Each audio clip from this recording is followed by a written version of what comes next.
Welcome back, authors. By now you should have purple-stained fingers from replacing red words in your stories. In today's tale, I want to cover abuses that did not bruise from our society. I had no clue these abuses had happened until much later in my life. The abuses I witnessed during this time of my life made me make personal choices that landed me in the helper position full-time. These abuses began in my life so quickly. I was 7 when Mum's uterine cancer was discovered. If you have been following along with my story, you know that my father had become incompetent to be depended on by my mum. He spent the bill money on booze and was always running off to the woods. He spent the next 18 years trying to drink away the pain of his red words until cancer took him. He had been laid off from the railroad job and began hunting and gathering to supply family needs in between odd jobs. In those days, medical professionals had minimal knowledge about the importance of hormones for proper body functions, especially in women's reproductive organs and their functions beyond birthing. Mum had already survived breast cancer a few years before. She had been lucky that they could just remove the mass and not the whole boob. My grandmother had just undergone losing her right breast for cancer when Mum learned of her lady parts having to be entirely removed.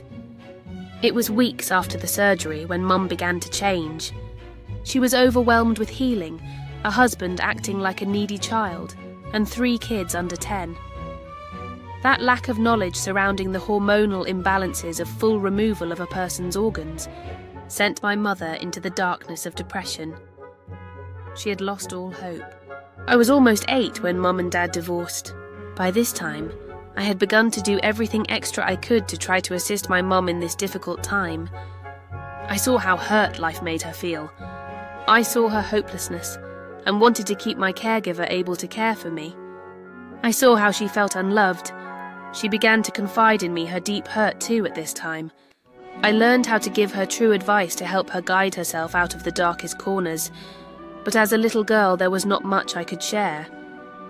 I had not lived and learned enough to truly offer her any help, beyond letting her know how loved she was. None of this got any better for her, though. It just began the shaming from her social groups to cut down her self-worth. She reached out to the ladies of the church to help her through this tough time, because she always felt so guilty about leaning on me so much. I have never minded it. I am glad to be there for someone I love when they need me. The problem of this comes in when I was not respected as the caregiver, yet always expected. I thought my self-worth was only based on what I could perform for others to get back in payment, because we have all been taught that love is transactional. This is abuse to leverage love for acceptance of self. Being the helper has been overburdening and has denied me of many fundamental necessities, which make it abusive. I watched her cry, wishing she would die, because those women accused her of a sin for leaving my dad. I watched them shame her for dating a man and having him move in with her. I saw them shame her for how she looked, because as soon as she was not married, all the church ladies' husbands began looking at her. Them looking was never new, it just became ogling once she was a lesser valued woman they could take advantage of. I watched her fall deeper and deeper into self-hatred, because the people who should have been there for her falsely accused her of causing her own abuse. Luckily, Mum did have a few good friends. Those handful of happy souls who would come take Mum out to have fun. They would plan things as a group that included us children, so Mum could join without feeling like the heel. She met a great guy too. He moved in when I was 8, but it was short-lived. He had his own red words dragging him down into darkness from his service in war that he spent the rest of his life trying to make amends for. I invited him to every big life event I have ever had, and he came to them. The love for and from him never stopped. I attended his funeral a few years ago. He was a good man who genuinely cared for other people. When he lived with us, though, I no longer had to be the helper. I just got to be a kid. I know I was punished at that time for doing things, but I do not remember a single one. This is because I was corrected without any abuse. The lessons just took without the need for the strap. As you can imagine, when he left, Mum fell into that pit of self-hatred. She knew there was no help from the church, and all of her friends were his friends. She thought he had left her, because she could not have children anymore. Her generation was taught that the only value a woman had was to look good and have children.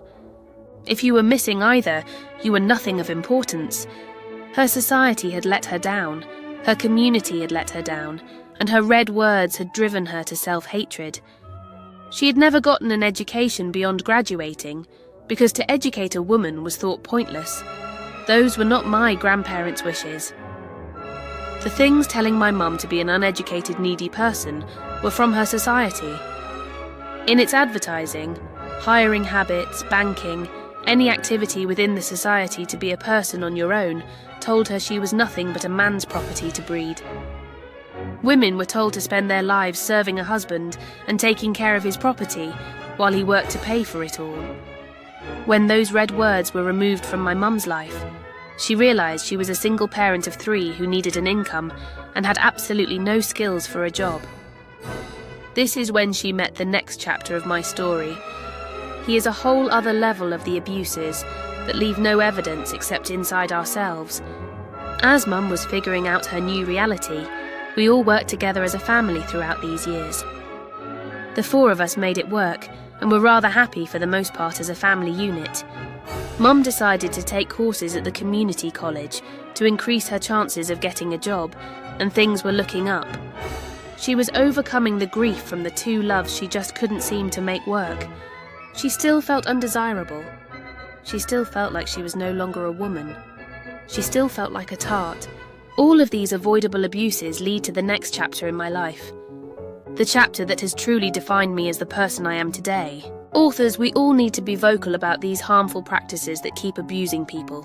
The chain of red words wraps itself around each and every one of our necks, just waiting to pull tighter. These abuses that do not bruise are all connected. The commonality in them is the fact that people do not say they are wrong and then shame them.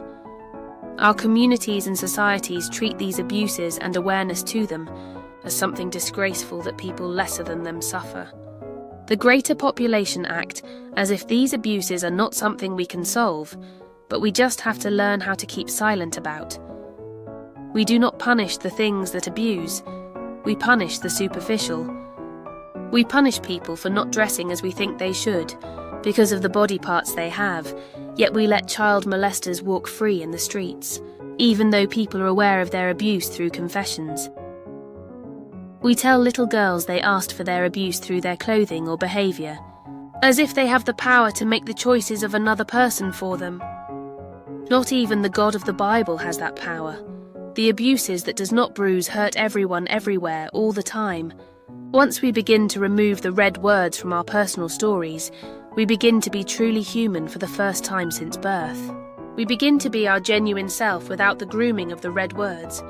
I wish every single one of you good luck between now and the next chapter.